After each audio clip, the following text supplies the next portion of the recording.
CBSE world में आपका स्वागत है। आज से हम स्टार्ट करेंगे क्लास 10th मैथमेटिक्स और ये हमारा फर्स्ट चैप्टर होगा। तो इससे पहले मैथ्स के सिलेबस की वीडियो मैंने बना दी है, तो अगर आपने नहीं देखा हो तो ऊपर आई बटन बन के आ रहा होगा, वहाँ क्लिक करेंगे तो आप उस वीडियो पे चले जाएंगे। वहाँ से आप सिलेबस देख लीजिए, क्योंकि सिलेबस का जानना बहुत ज़रूरी है। हमको क्या पढ़ना है, कितना पढ़ना है, कैसे एग्जाम में आएगा, ये जब हमको पता होगा तो हमारी तैयारी सही डायरेक्शन में जाएगी। तो हम इस चैप्टर स्टार्ट करते हैं। एक और बात मैं बता देना चाहता हूँ कि हम इन चैप्टर्स को किस तरह से पढ़ेंगे। एक वीडियो आएगी जिसमें हम पूरा कॉन्सेप्ट पढ़ेंगे, यानी फर्स्ट एक्सरसाइज से पहले का कॉन्सेप्ट, और उसके बाद फिर एक्सरसाइज सॉल्व करेंगे। इसी तरह से इसी सीक्वेंस में वीडियोस आएंगी, यानी कॉन्सेप्ट बताया जाएगा, उसके अगली वीडियो में उसके बाद की जो एक्सरसाइज है उसको सॉल्व किया जाएगा। और जब ये पूरा चैप्टर एंड हो जाएगा तो हर चैप्टर के एंड होने के बाद जितने प्रीवियस ईयर के क्वेश्चन उस चैप्टर से आए हुए हैं उसकी एक वीडियो आएगी, और उसमें पूरे जितने भी तरह के क्वेश्चन आए हैं पिछले 5-6 सालों के अंदर वो आपको सॉल्व कराए जाएंगे। तो इससे आपका पूरा जो चैप्टर है वो तैयार भी हो जाएगा और आपको आइडिया भी हो जाएगा कि एग्जाम में किस तरह से क्वेश्चन आते हैं, और आपकी प्रैक्टिस भी हो जाएगी। तो हम स्टार्ट करते हैं रियल नंबर्स। तो इसमें हमारा जो पहला कॉन्सेप्ट है वो हम पढ़ेंगे Eclipse division lemma and algorithm. अब ये दोनों टर्म क्या होता है, पहले उसका थोड़ा सा डिफिनेशन देख लेते हैं, फिर एग्जाम्पल से हम उसको समझ लेंगे। Lemma is a proven statement used for proving another statement. तो लेमा क्या होता है, एक ऐसा स्टेटमेंट होता है, ऐसी बात होती है जो प्रूव्ड हो चुकी होती है, साबित हो चुकी होती है, उसकी मदद से हम दूसरी चीज अब प्रूव करते हैं। फॉर एग्जाम्पल जैसे पाइथागोरस थ्योरम आपने पढ़ा होगा, तो उसमें क्या होता है, जब भी कोई क्वेश्चन आता है उससे रिलेटेड तो आपको हर बार प्रूव नहीं करना पड़ता पाइथागोरस थ्योरम को, बल्कि उसका यूज कर लेते हैं और हम क्वेश्चन में लगाते हैं कि यूजिंग पाइथागोरस थ्योरम। तो आपको यहाँ ये नहीं बताना होता है कि ये थ्योरम कहाँ से आया, कैसे डिराइव हुआ, बस उसको यूज करते हैं। तो लेमा क्या होता है, ये एक प्रूफ होगा जिसको हम इस्तेमाल करेंगे। और ये एल्गोरिथम क्या होता है, algorithm is a series of well defined step which gives a procedure for solving a type of problem. तो एल्गोरिथम क्या होता है, ये एक वेल डिफाइंड स्टेप्स होता है जिस स्टेप में हम किसी प्रॉब्लम को सॉल्व करते हैं। तो यहां पर इक्लिप्स डिवीजन लेमा का इस्तेमाल करके हम एक एल्गोरिथम बनाएंगे। उस एल्गोरिथम को हम नाम देंगे इक्लिप्स डिवीजन एल्गोरिथम। तो ये सब आपको याद नहीं रखना कि लेमा क्या होता है, एल्गोरिथम क्या होता है, आपकी नॉलेज के लिए बता दिया। एग्जाम्पल से ये टर्म और क्लियर होंगे। तो एग्जाम्पल लेते हैं। फॉर एग्जाम्पल हम किसी नंबर को डिवाइड करते हैं, तो हम कैसे करेंगे। फॉर एग्जाम्पल ये हमने 17 ले लिया, इसको हम 3 से डिवाइड करते हैं तो कितना टाइम्स जाएगा, 3 5 से 15, 15 यहां आएगा और क्या होगा, रिमाइंडर आपका 2 बच जाएगा। ओके, अब ये 3 क्या है, इसको हम क्या नाम देते हैं, डिवाइजर। और ये 17 क्या होता है, इसका नाम क्या होता है, डिविडेंड। और ये 5 क्या कहते हैं हम इसको, क्वोशेंट। और ये 2 हमारा क्या होता है, रिमाइंडर। ठीक है, तो हम क्या लिख सकते हैं, dividend equals divisor into quotient plus remainder. अब इस डिविडेंड को हमने नाम दे दिया ए। इस इक्लिप्स डिवीजन लेमा के अंदर हम इसको ए नाम दे देते हैं। ओके, और डिवाइजर को हमने बी दे दिया, क्वोशेंट को क्यू से डिनोट कर दिया और रिमाइंडर को आर से। ओके जी, तो ये आ गया हमारा। जहां पर आर क्या है, आर की वैल्यू क्या होगी, आर की वैल्यू 0 या 0 से बड़ी होगी और बी से छोटी होगी। कैसे होगी, फॉर एग्जाम्पल अगर 12 हमने ले लिया और उसको 6 से डिवाइड करेंगे तो क्या होगा, 2 टाइम्स जाएगा और रिमाइंडर 0 आएगा। कोई ऐसा तो नहीं कर सकता कि हम 1 टाइम्स ले जाएं और इसको करें और 6 रिमाइंडर नहीं बच सकता। इस तरह से डिवीजन अगर किसी ने किया है तो आप कहोगे गलत है, क्योंकि 6 2 टाइम्स जाएगा और यहाँ 12 आएगा। तो ये क्या है, ये बी ही तो है और ये आर है, तो हमेशा छोटा रहेगा। अगर 11 होगा तब तो ठीक है, यहां पर 5 बच जाएगा। तो यही बात इसमें कही जा रही है कि आर की वैल्यू रिमाइंडर 0 भी हो सकता है लेकिन बी से कम रहेगा, डिवाइजर से हमेशा कम रहेगा। तो हमने डिविडेंड को ए कह दिया और डिवाइजर हमारा बी हो गया, रिमाइंडर आर और क्वोशेंट क्यू। ओके, तो इसको आप नोट कर सकते हैं।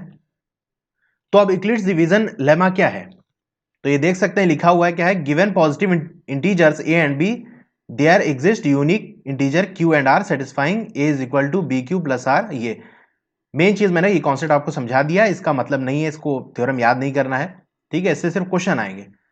तो यही चीज जो हमने यहां डिस्कस की, यही आपका यूक्लिड्स डिवीजन लेमा है। अब इसका यूज करके हम क्वेश्चन सॉल्व करेंगे, मेनली एचसीएफ निकालते हैं। तो देखें हम कैसे निकालते हैं। फॉर एग्जाम्पल हमको एचसीएफ निकालना है ऑफ 27 एंड 18।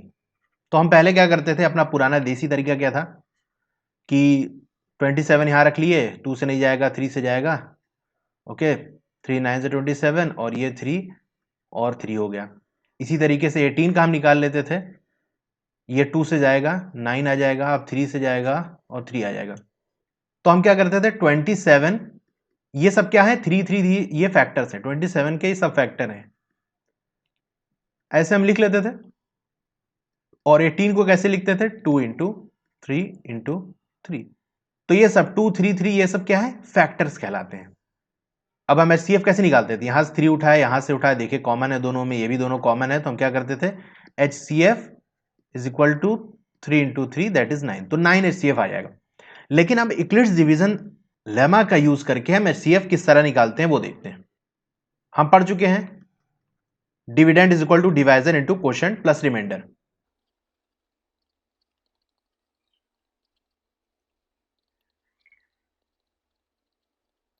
ओके, तो हम कैसे लिखते थे A is equal to B Q plus R.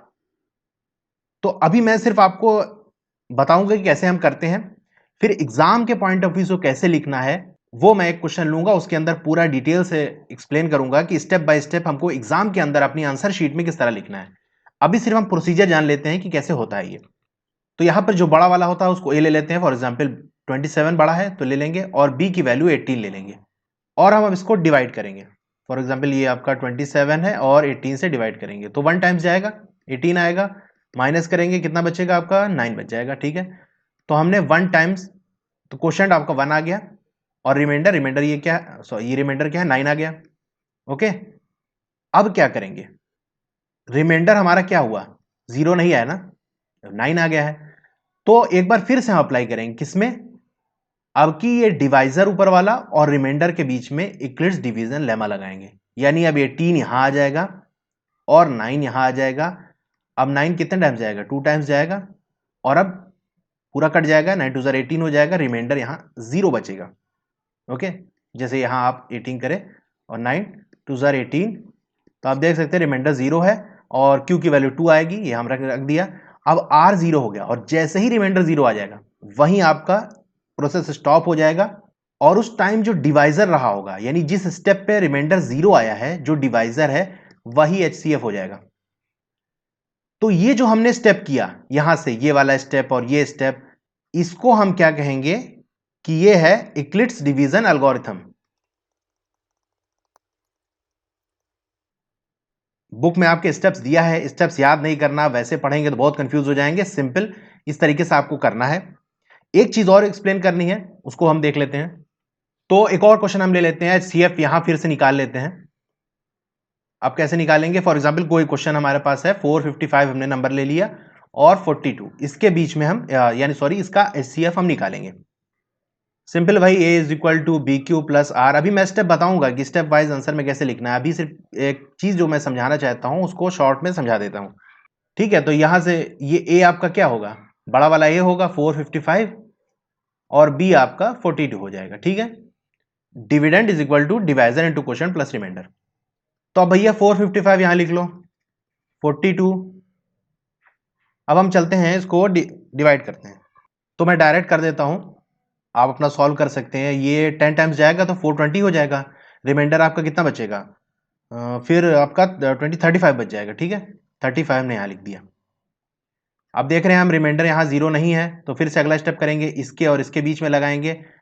अब 42 हमने लिख दिया, 35 एक ही बार जाएगा, ठीक है, नहीं तो ज़्यादा हो जाएगा। रिमाइंडर कितना बचेगा 7, हाँ 7 बचेगा। अब फिर इस 35 और 7 के बीच में लगाएंगे, क्योंकि रिमाइंडर अभी भी 0 नहीं है, तो 35 और 7, अब 7 5 जा 35 हो जाएगा। इस स्टेप में रिमाइंडर नहीं आएगा 0, तो आर आपका 0 आ गया, आपका प्रोसेस यहाँ स्टॉप हो जाएगा और एचसीएफ आपका निकल कर आ जाएगा यही वाला 7। यानी HCF क्या हो गया, 7 हो गया। अब मुझे इसमें क्या समझाना था, देखिए हमने HCF किसका निकालना था, 455 और 42 का। ओके, इसको हम वैसे कैसे निकाल सकते हैं, अब हम क्या करते हैं 42 का हम HCF निकाल लेते हैं वैसे सिंपल मेथड से अपना। तो क्या होगा, ये 2 टाइम्स जाएगा 21 आ जाएगा, फिर ये 3 जाएगा 7 आ जाएगा, और 35 का हम निकाल लेते हैं। ओके, 35 का कैसे आएगा, 7 टाइम्स जाएगा और ये 5। तो हम 42 को क्या लिख सकते हैं, 2 इंटू 3 इंटू 7। ओके, और 35 को हम क्या लिख सकते हैं, 7 इंटू 5। तो इनका HCF कैसे निकालेंगे, कॉमन कौन सा है, सिर्फ 7 आपको दिख रहा है, तो 42 और 35 का HCF भी आपको 7 आ रहा है। चलिए एक और स्टेप आगे चलते हैं हम। ठीक है, इसमें हम देख लेते हैं 7 का HCF, तो 7 का क्या आएगा यार, 7 ही आएगा। तो यहां पर 7 का HCF 7 आएगा, और यहां से आप देख सकते हैं 35 और 7 का HCF निकालेंगे, तो 35 और 7 के बीच में क्या कॉमन है, 7। तो यानी 35 और 7 का HCF निकालेंगे तो भी HCF हमारा 7 आएगा।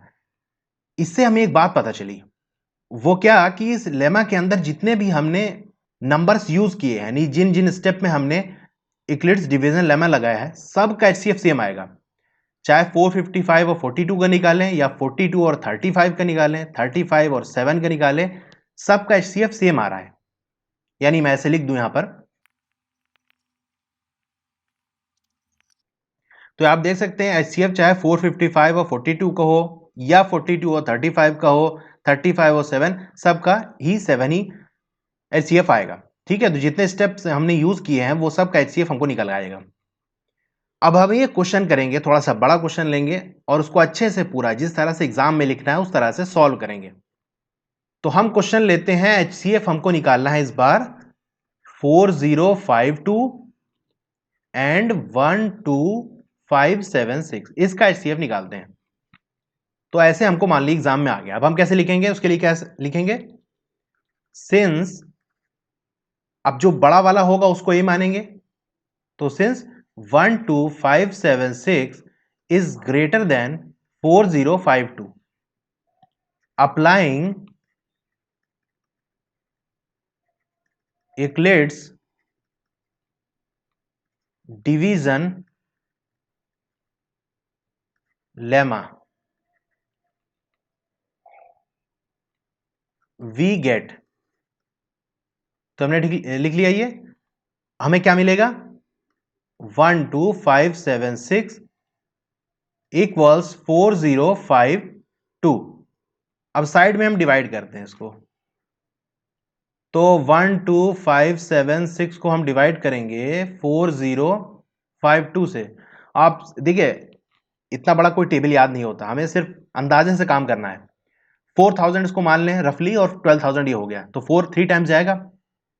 ठीक है, अगर 3 टाइम, क्योंकि ये 52 है, अगर इसको भी 3 टाइम्स करेंगे तो 150 का राउंड आएगा, यहां पर 576 है, तो ये 3 टाइम्स जाएगा। आपका कितना आ जाएगा, 12 और ये 156 माइनस करेंगे 420 आएगा, बड़ा 420 नंबर आ गया। ओके, कोई बात नहीं। तो ये कितने टाइम्स गया, 3 टाइम्स, और रिमाइंडर आपका 420 बच गया। अब ऐसे आप लिख देंगे, बिकॉज यहां पर साइड में इस तरह से आपको लिखना है, साइड में शो करना है, ठीक है, बीच में लगा देना। तो हमने क्या देखा, रिमाइंडर 0 नहीं आया है, रिमाइंडर 420 आया है। तो अब क्या लिखेंगे, since remainder 420 not equal to 0, we apply division lemma to 4052 and 420। तो अब लेमा किसके बीच में लगाना है, 4052 और 420। मैं पहले बता चुका हूं, डिवाइजर और रिमाइंडर के बीच में अब लगा देंगे। तो लगा देते हैं 4052 इक्वल्स 420। अब फिर से आपको यहां डिवाइड करना पड़ेगा, यहां रखिए किनारे, 4052 420, तो ये 9 टाइम्स जाएगा, क्योंकि 4 अगर हम 10 टाइम्स कर लेंगे तो 42,000 हो जाएगा, थोड़ा सा कम ही आएगा, 404208, तो ये आ जाएगा आपका 3780 माइनस करेंगे 272 आएगा। ओके, तो हमारा 9 टाइम्स गया, रिमाइंडर हमारा 272 फिर बच गया। फिर से वही लाइन लिखेंगे, रिमाइंडर, तो remainder 272 not equal to 0, we apply division lemma to 420 and 272। तो अब 420 और 272 के बीच में लगाएंगे, तो लगा देते हैं 420, अब 272 हो जाएगा। कितने टाइम्स जाएगा यहाँ पर भी आपको इस तरह से बिकॉज लगाना है और ऐसे ब्रैकेट में बंद कर देना है। ठीक है, ये लिखने का तरीका है। अब आप क्या लिखेंगे, 420 हो जाएगा, यहाँ पर 272 हो जाएगा। ये ऑब्वियसली 1 टाइम्स जाएगा, नहीं तो 500 से ज़्यादा हो जाएगा। 272 हो जाएगा, माइनस करेंगे आएगा 148 आएगा। ठीक है, तो ये हमारा 1 टाइम्स गया, 148 होगा। ठीक है, तो 272 और 148 के बीच में लगाएंगे,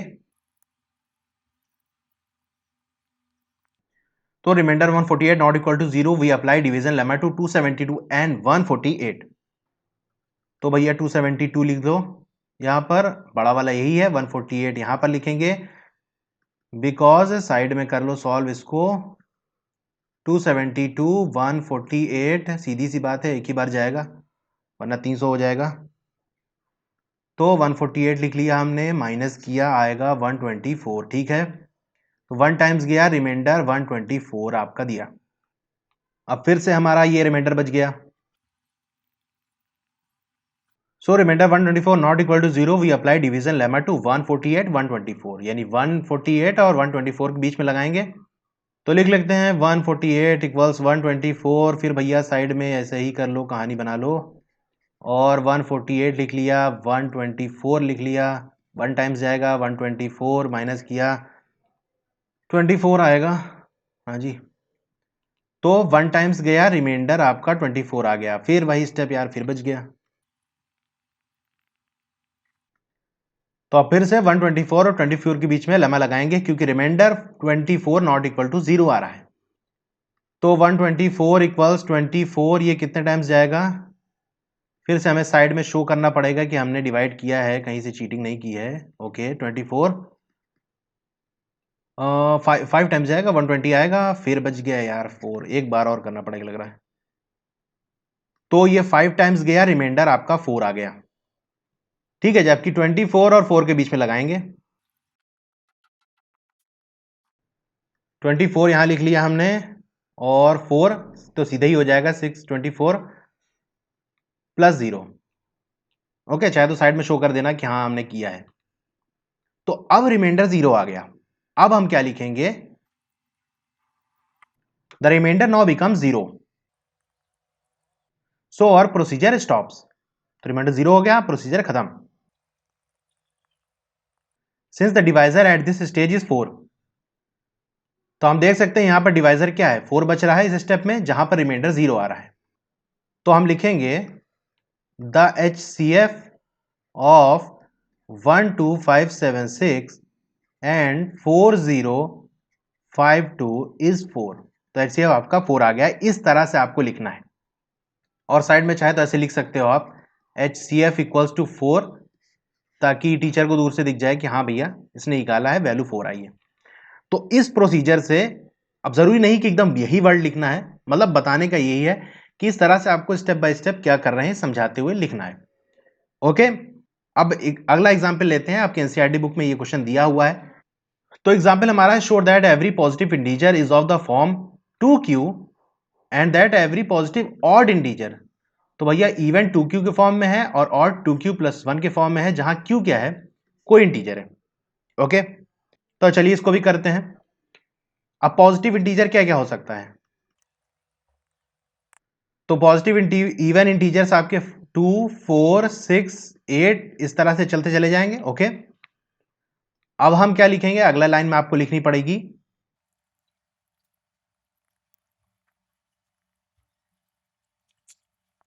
applying Euclid's division lemma to positive even integers and two 1 by 1। क्योंकि इवन है तो 2 से डिवाइड होगा, तो ऊपर के जो नंबर हमारे हैं 2 4 6, इसके और 2 के बीच में हम लेमा लगा देंगे एक के बाद एक। पहले 2 में लगाएंगे और फिर 4 में, फिर 6 में, फिर 8 में। तो हमारा एल्गोरिथम क्या था? A is equal to B Q plus R. तो एक बार यहां पर हम A की वैल्यू 2 ले लेते हैं और B हम मान के चले हैं, यानी 2 के बीच में लगाना है, तो B हमने 2 लिया है। अब इसको साइड में आपको इस तरह से दिखाना पड़ेगा कि ये 2 है और इसको 2 से डिवाइड कर रहे हैं, तो 1 टाइम्स जाएगा, 2 आएगा और रिमाइंडर आपका 0 बचेगा। यानी ये इसका क्वोशिएंट 1 आ रहा है और रिमाइंडर हमारा 0 आ रहा है। इसी तरह हम 4 में अप्लाई करेंगे तो क्या होगा? इसको ऐसे ब्रैकेट में कर दीजिए और 4 में दिखाएंगे तो 2 2 जा 4, यहां भी रिमाइंडर 0 आ रहा है। अब की क्वोशिएंट 2 है, ये 0। 6 पे अप्लाई कर दीजिए, यहां 2, इसको भी साइड में आपको शो कर देना है। यहां 6 आ गया, 2 से डिवाइड करेंगे, 3 टाइम्स जाएगा, 6 आ जाएगा, रिमाइंडर 0, यानी ये 3 हो जाएगा प्लस 0। अब आप क्या देख सकते हैं यहां पर, here we see B equals to 2। देख रहे हैं बी की वैल्यू यहां 2, यहां 2, यहां 2, बी की वैल्यू 2 कांस्टेंट है। And R equals to 0, remainder देख रहे हैं यहां पर, यहां पर, यहां पर सब 0 है। तो भी इस वैल्यू को हम इसके अंदर पुट करते हैं, a is equal to B Q plus R, putting value of B and R लिख सकते हैं, ठीक है। तो क्या आएगा, a is equal to B की वैल्यू 2 है और q की वैल्यू 1 2 3 होती जा रही है, इसलिए हम q ही रखेंगे यहां पर, और रिमाइंडर 0 है। तो बस आधा काम हमारा हो गया, ये a is equal to 2q आ गया, ये हमको निकालना था। अब आगे नीचे स्टेटमेंट लिख सकते हैं, क्या लिखेंगे? So we can say that every even positive integer, यही वाला क्वेश्चन वाला पूरा उतार दें, is of the form 2q where q is some integer. अभी काम पूरा नहीं हुआ, अभी इवन के निकला है। ऑड वाला देखते हैं, ऑड किस तरह से निकालना है? 2q प्लस 1 फॉर्म में। तो उसी तरह हम लिखेंगे, तो पॉजिटिव ऑड इंटीजर्स आपके क्या होंगे? 1 3 5 7 और डॉट डॉट इसी तरह चलता जाएगा। अब इस पे इक्लिप्स डिवीजन लेमा अप्लाई करेंगे। तो अप्लाइंग, ये शॉर्ट फॉर्म में लिख दिया है, इक्लिप्स डिवीजन लेमा, आपको फुल फॉर्म में लिखना है, शॉर्टकट नहीं, ठीक है। Two positive odd integers and two 1 by 1। तो लगा देते हैं a is equal to B Q plus R. अब यहां पर क्या होगा, पहले a की वैल्यू 1 आएगी और b हमने 2 मान के चला है, तो 1 है, ये 2 है, 0 टाइम्स जाएगा, 0 आएगा, रिमाइंडर 1। तो बस यहां हम लिख लेंगे क्वोशिएंट 0 आ रहा है, रिमाइंडर हमारा 1 आ रहा है। यहां पर ऐसे बिकॉज लगाकर ब्रैकेट बंद कर देना है, ठीक है। अब मैं डायरेक्ट करता जाऊंगा, यहां आपको नीचे लिखते जाना है, शो करते जाना है, ठीक है। 3 का निकाल लेते हैं, ये 2 1 टाइम्स जाएगा, 1 रिमाइंडर बचेगा। और 5 का क्या होगा, 2, और ये 2 2 जा 4 जाएगा, 1 रिमाइंडर यहां बच जाएगा। ऐसे साइड में आपको शो करते जाना है, ठीक है। ऐसे आपको 3 का करना है और 5 का करना है, ठीक है। ये करने के बाद आप क्या लिख सकते हैं, here we see B is equal to 2, तो बी तो भैया 2 है, and R is equal to 1, remainder देख रहे हैं हर जगह 1 आ रहा है। पुटिंग वैल्यू, तो वैल्यू पुट करेंगे तो ए क्या आएगा, ये 2 आ जाएगा और q, और रिमाइंडर हमारा 1 है, तो आ गया a is equal to 2q plus 1। अब वही स्टेटमेंट लिख देंगे कि so we can say that every, यहां वाला इस बार यहां से लिखेंगे, every positive odd integer is of the form 2q plus 1 where q is some integer, और हमारा क्वेश्चन खत्म। अब एग्जाम्पल 3 करते हैं, show that any positive odd integer is of the form 4q plus 1 और 4q plus 3 where q is some integer. तो भैया इस तरह के क्वेश्चन में एक बात समझ लो, यहां पर जो वैल्यू दी होगी उसी के बीच में आपका लेमा लगाना है, ठीक है। हमने उधर 2 दिया था तो हमने 2 के साथ कर दिया था, यानी हर नंबर को 2 से डिवाइड किया था। यहां पर हम 4 से डिवाइड करते हुए चलेंगे, तो हम लिख लेते हैं स्टेटमेंट। यहां मैं पॉजिटिव ऑड इंटीजर की बात कर रहा है, तो पॉजिटिव ऑड इंटीजर क्या हो सकते हैं, 1 3 5 7 9, ओके, वगैरह वगैरह आगे, ठीक है।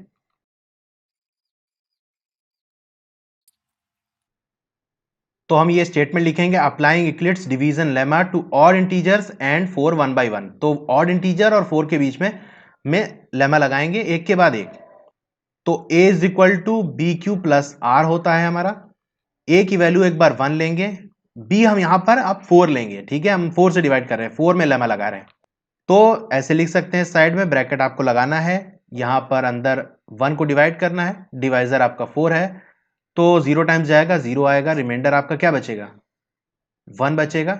ओके, तो 4 0 प्लस 1। अगला लगाते हैं हम 3 में, यहां 4, तो ये देख सकते हैं यहां पर हमने 3 अंदर रखा, 4 बाहर, 0 टाइम्स जाएगा 0 आएगा, रिमाइंडर 3 आ जाएगा, इस तरह से बाहर ब्रैकेट लगाएंगे और 4 मल्टीप्लाई बाय 0 रिमाइंडर 3। 5 में लगाएंगे तो 4 1 टाइम्स जाएगा इस बार, चलो यहां एक बार और दिखाई देते हैं, इस तरह आपको हर स्टेप में लिखना है, ठीक है। 5 यहां होगा, 4 से डिवाइड करेंगे, 1 टाइम्स जाएगा 4 आएगा, रिमाइंडर 1 बचेगा, तो रिमाइंडर यहां 1 बचेगा। इस तरह से आपको शो करते हुए चलना है, ठीक है। मैंने 3 स्टेप दिखा दिया है। अब इस तरह से आपको 7 का निकालना है, तो कैसे निकलेगा 7, 4 1 टाइम्स जाएगा, रिमाइंडर 3 बचेगा। 9 का निकालेंगे, 4 2 जार 8, 2 टाइम्स जाएगा, रिमाइंडर 1 बचेगा। 11 का निकालेंगे तो 4 2 टाइम्स जाएगा, इस बार रिमाइंडर 3 बचेगा।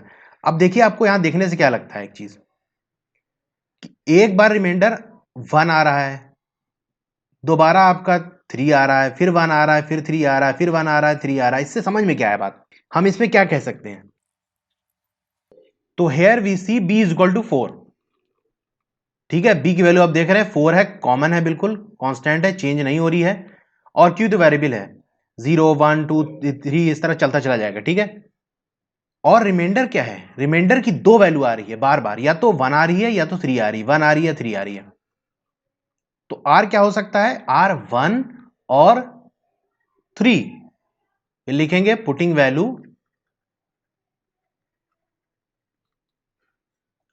ए इक्वल्स 4, क्यू का क्यू ही रहेगा, और रिमाइंडर एक बार 1 ले लेंगे, या तो 4q प्लस 1 होगा और 4q प्लस 3 होगा, एक बार रिमाइंडर 1 ले लेंगे, एक बार 3 ले लेंगे, तो भैया यही तो हमको प्रूव करना था, 4q प्लस 1 और 4q प्लस 3, ठीक है।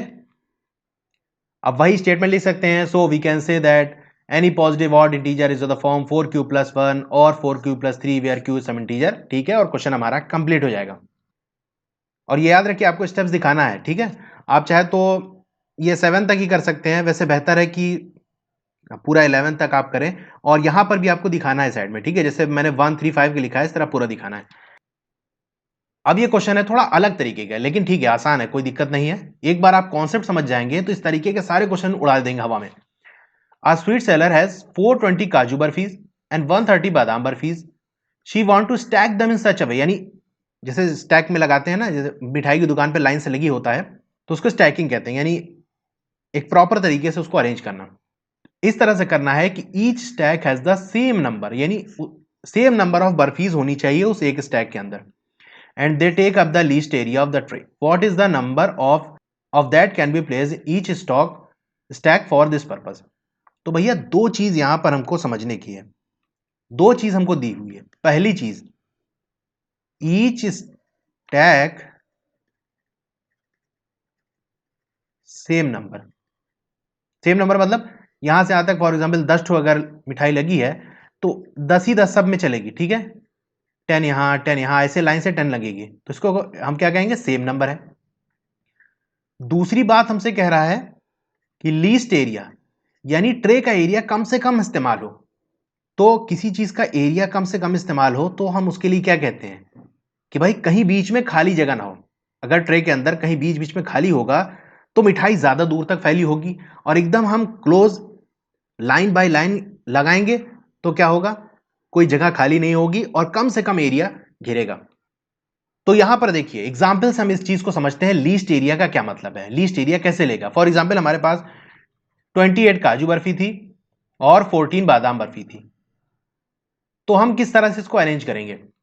फॉर एग्जाम्पल 7 7 हमने अरेंज कर लिया, 1 2, ये येलो वाली आपकी काजू बर्फी है, ठीक है, 3 4 5 6 7, अब कितनी लाइन लगेगी, 7 14 21 और 28, ठीक है, 3 4, यानी एक स्टैक के अंदर 7 मिठाई होगी और आपकी 4 स्टैक्स इस तरह से लगेंगे। ये आपका काजू हो गया और बादाम बर्फी भी इसी तरह से हो जाएगी। तो आप देख रहे हैं कहीं बीच में खाली जगह नहीं है। अगर 7 7 अरेंज कर रहे हैं तो ये देखिए बादाम वाला 14 है, 7 यहाँ, 7 यहाँ हो जाएगा। तो दोनों चीज यहां कंडीशन हमारी पूरी हो गई कि ईच स्टैक है सेम नंबर, सब में 7 ही 7 है और कम से कम एरिया है। दूसरा चीज हम देख लें, दूसरा अरेंजमेंट।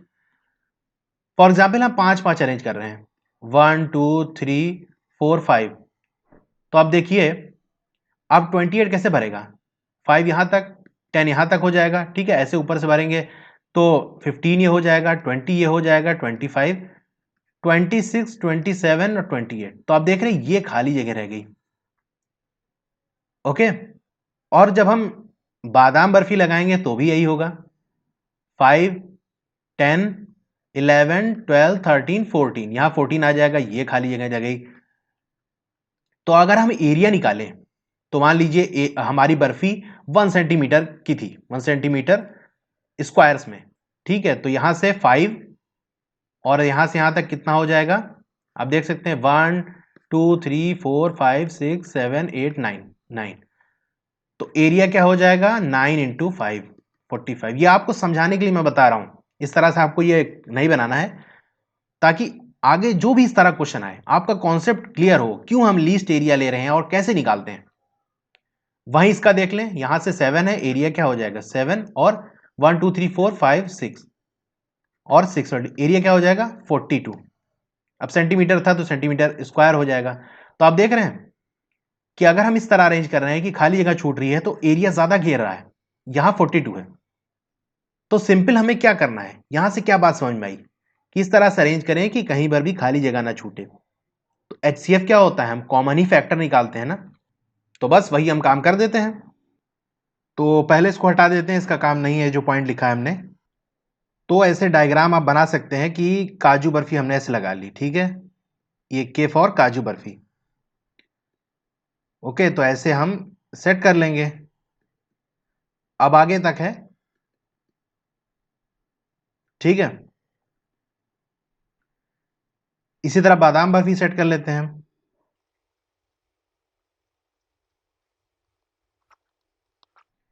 और ये ट्रे में ऐसे लगी हुई है, ठीक है, ये ट्रे है, इस तरह अरेंज करना है।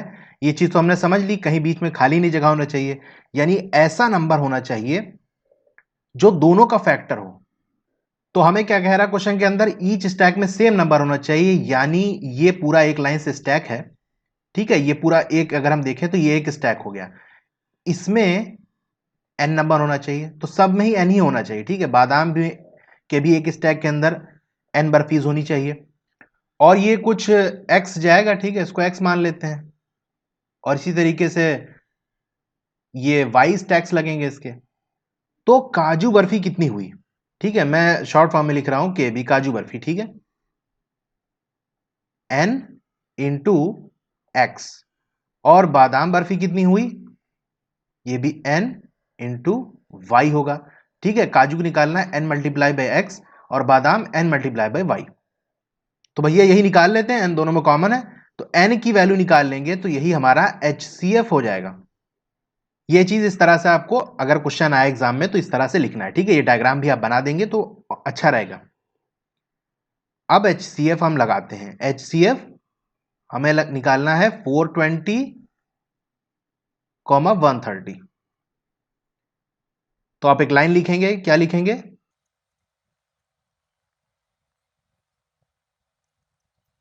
Apply Euclid's division algorithm to find HCF.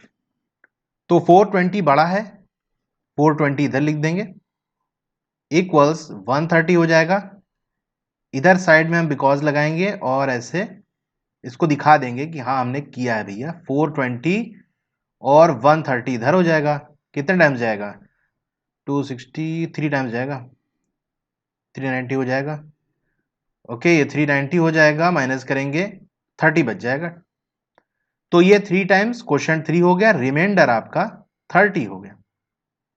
Reminder अभी भी 0 नहीं हुआ है, फिर से एक बार लगा देंगे, 130 इक्वल्स 30। अब ये 4 टाइम्स जाएगा और 10 रिमाइंडर बच जाएगा। फिर अब अभी भी ये R0 नहीं हुआ, और फिर से लगाएंगे हम, आपकी 30 और 10 में लगाएंगे, तो 10 इंटू 3, आपकी रिमाइंडर 0 हो गया। तो ठीक है, आप नीचे लिख देंगे, मैं आगे लिख दे रहा हूं यहां पर, आर यहां 0 आ रहा है, तो अब हमारा प्रोसेस स्टॉप हो जाएगा। तो हम लिख सकते हैं सो HCF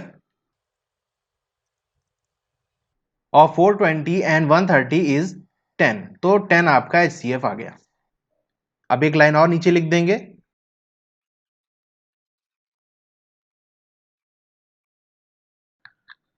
तो हम कह सकते हैं sweet seller can make stack of 10 for both kinds of barfi. तो एक स्टैक के अंदर 10 बर्फी होनी चाहिए। ओके, तो कॉन्सेप्ट वीडियो यहां खत्म होती है। आपको वीडियो कैसी लगी कमेंट करके बताइए, अच्छी लगी हो तो लाइक जरूर करिए और अपने दोस्तों में शेयर करो यार। ओके, मिलते हैं फिर अगली वीडियो में, और उसमें हम एक्सरसाइज सॉल्व करेंगे, एक्सरसाइज 1.1। Thank you.